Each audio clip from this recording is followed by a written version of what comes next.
May starts well. A new roller drum kit arrives.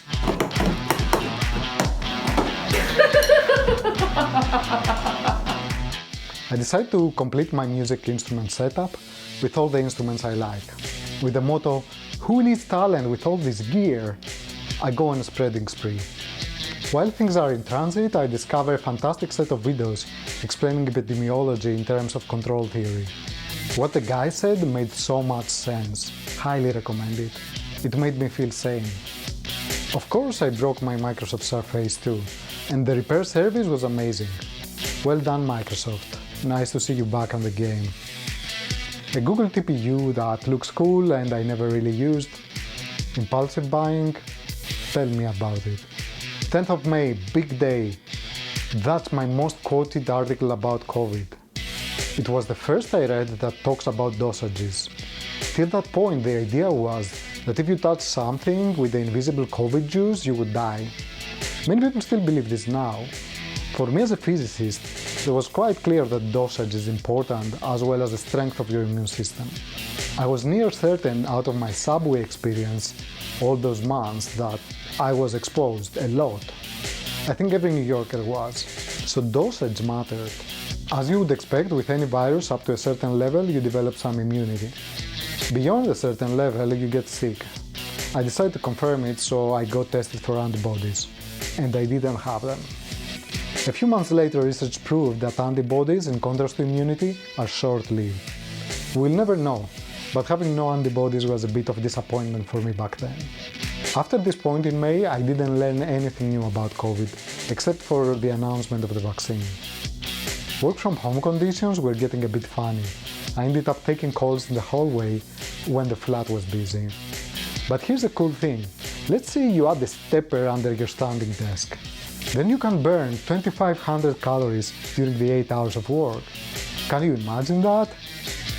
Well, it never happened to me, but I think I managed to do stepping for a whole hour during a long meeting. Some shops started reopening after 2 months of lockdown. My favorite coffee shop, for example. I promised myself that I will drink flat white from there non-stop for a week when it opens. After 2 days, I think I got bored and I wanted some variety. A few days later, I got my first AWS certification. More on that later, but I was super excited about this. A test made me feel like a student again and gave me a sense of control. You study, you pass. At last, some certainty. Let's do more of it. As musical instruments kept arriving, you can see my little studio forming here.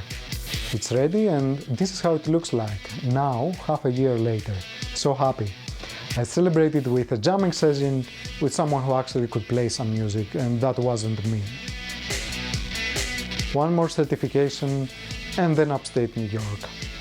We could at least travel a bit and enjoy some of the sun.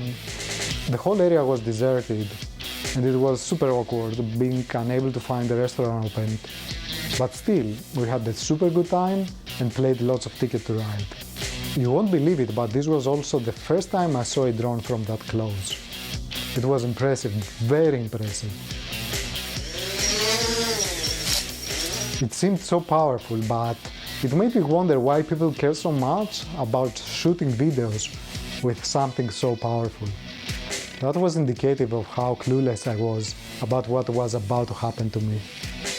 Here you can see an ad somehow connecting Professor Mohammed with the virus. That was interesting for me and weird. It was also a very expensive ad.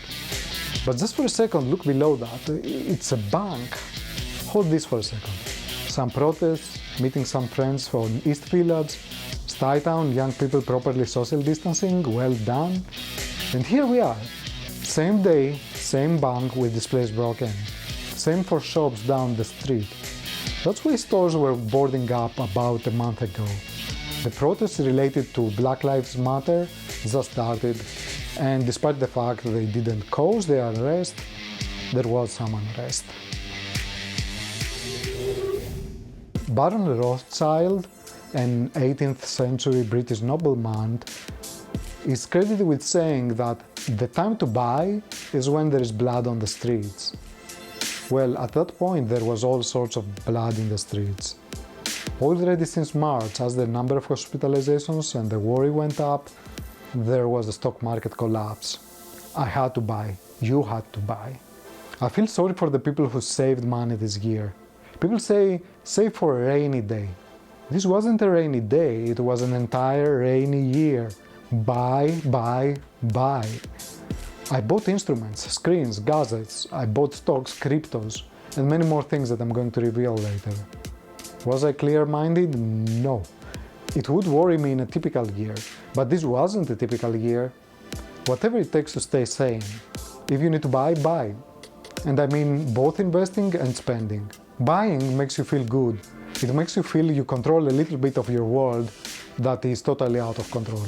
You click a button and something that promises to make your life better arrives a few days later. Just be kind to yourself and buy when you need it. It works.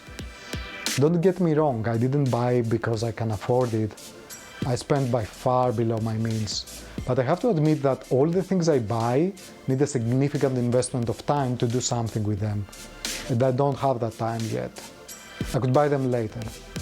But I buy and hold them as bookmarks in my physical space, a statement of commitment to a vision of myself.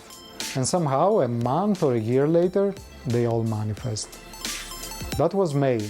Upstate drones, and when the going gets tough, the tough goes shopping. Thanks for watching.